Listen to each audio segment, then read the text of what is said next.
Pemirsa, kebebasan adalah harga mahal bagi setiap umat manusia. Namun terkadang sebuah hukuman yang mengekang kebebasan mampu membuat kita belajar bagaimana menghargai kebebasan itu. Berikut ini saya akan undang sahabat-sahabat Jas Alvin yang pernah merasakan dinginnya di balik jeruji penjara. Kita akan langsung panggil sahabat Jas Alvin yang pertama. Jupe, Julia Perez di Jas Alvin. Welcome back. Wow. Thank you. Mana suaranya? Mana suaranya? Ya. Oke, satu sel. Pernah mendekam 3 bulan ya? 3 bulan. 3 bulan di Ya. penjara wanita. 3 bulan di Pondok Bambu. Di Pondok Bambu. Ya. Satu sel itu berapa orang, Jupe? Satu sel tuh 20-an, 20 orang. 20 orang. Ya. Ada perbedaan nggak ada Jupe nongol di situ dengan teman-teman lain yang kebetulan ada di situ? Enggak ada perbedaan karena bagaimanapun juga bukan karena saya merasa diri saya public figure, tapi ketika saya berada di dalam, semua mata memandang dan mereka ingin melihat apa nih yang ingin diberikan oleh seorang Julia Perez ketika dia berada 3 bulan. Yang pastinya saya tidak ingin diberikan perbedaan ketika saya berada di dalam. Saya ingin berbaur bersama mereka bahwa kita semua sama. Tapi dapat perbedaan nggak? Nggak dapat. Sama sekali nggak? Nggak. Saya tidur bareng sama mereka semuanya, mandi pakai air yang diselang semua sama seperti itu, tidak ada perbedaan sama sekali. Pandangan mereka pertama kali waktu Jupe masuk dan bergabung dengan mereka apa? Pertama kali Jupe saya masuk, gitu loh, Jupe kan, mau gimana pun ya Jupe gitu ya, loh. waktu saya masuk saya justru tepuk tangan, semua tepuk tangan satu saya. Iya, aku berasa kayak apa namanya Beyonce lagi mau konser. Hai. Jadi malah nggak canggung ya? Nggak canggung sama sekali, mereka tepuk tangan dan akhirnya nyanyi berisik.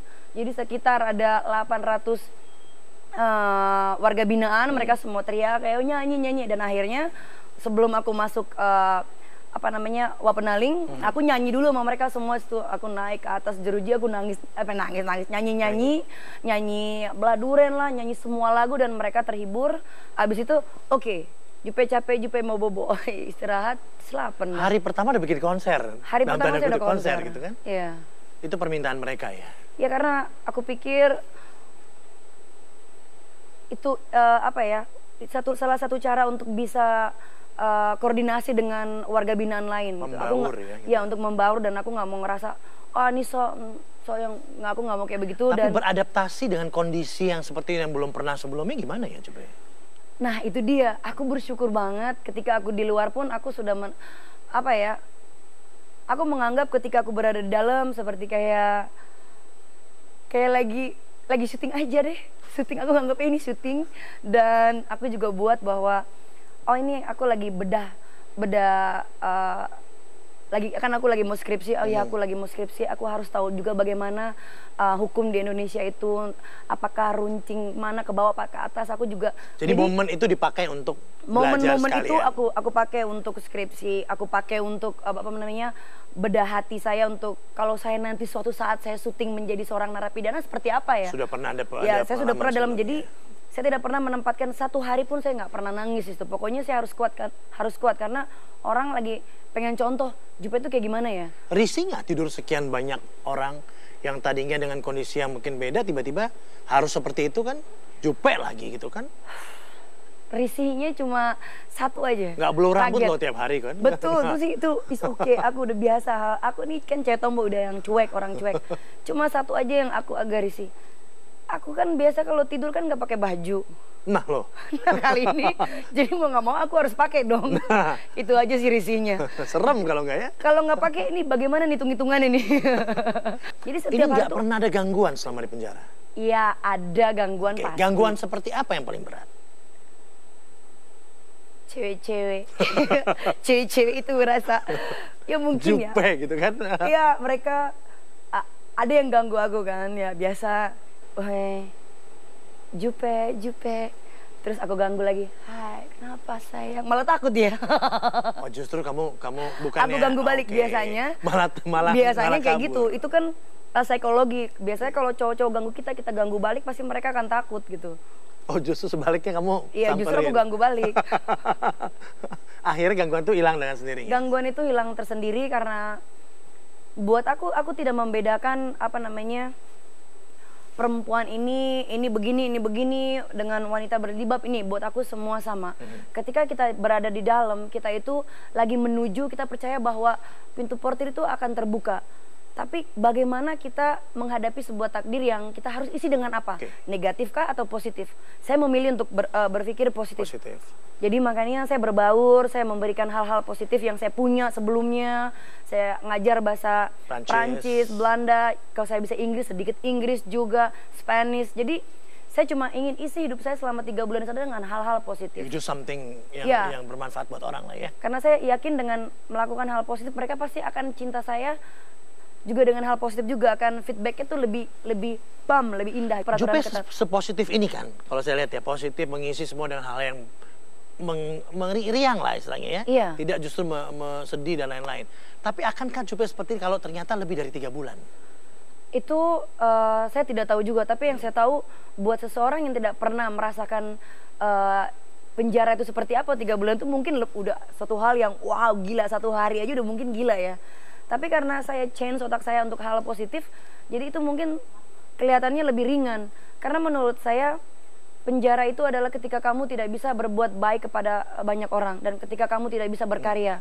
Penjara itu ketika kamu udah nggak bisa dapat itu pun penjara namanya. Bacaan buku lagi. Kalau kamu udah nggak bisa kalau kamu udah nggak bisa berdoa sama Tuhan, itu namanya udah penjara. Tapi kalau selagi kamu masih bisa berdoa sama Tuhan, minta diberikan pengampunan, kamu masih bisa berbicara kepada sesama yang lain, memberikan hal-hal yang positif, saya rasa karena kan banyak dilakukan hari ini pengajian, hari ini apa, semua jadi semua ada jadi satu.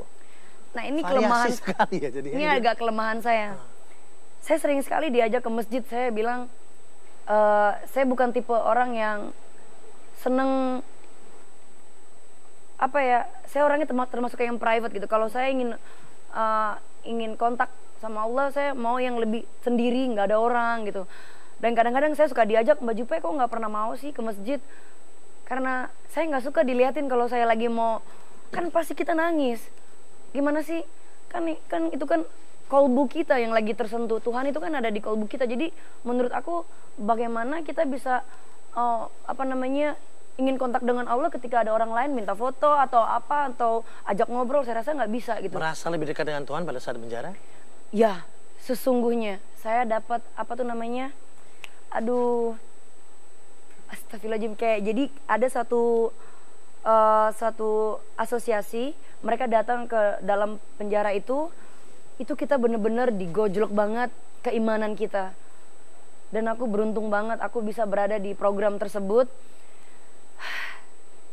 Itu bener-bener aku mengenal yang namanya ini ya, kalau kita dihianatin sama orang, ketika kamu yang udah nggak bisa berdaya lagi kan, aku di dalam situ udah yang pasrah. Tuhan, aku kan nggak ngelakuin ini, tapi udah yang ya udah aku terima nasib aja, memang begini ceritanya. Dan ternyata bukan saya aja yang merasa terjebak dan harus masuk dalam sel itu, jadi justru banyak sekali. Jupe, pada saat seseorang mengalami titik terendah dalam hidupnya, kamu contohnya, siapa orang yang paling tetap setia ada sama kamu?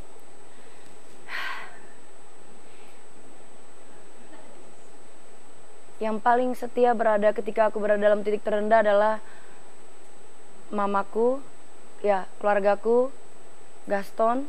Pada saat itu aku beruntung banget, Gaston masih ada di hubungan kami, ada Gaston dan sahabat-sahabat aku, Olga, Luna, Jessica, Ruben, semua, Aming, Bunda Maya, yang aku nggak sangka-sangka. Aku pikir teman-teman aku ini bakal malu gitu loh hadapin, si Jupe masuk penjara, gue malu nanti image saya ikut jelek.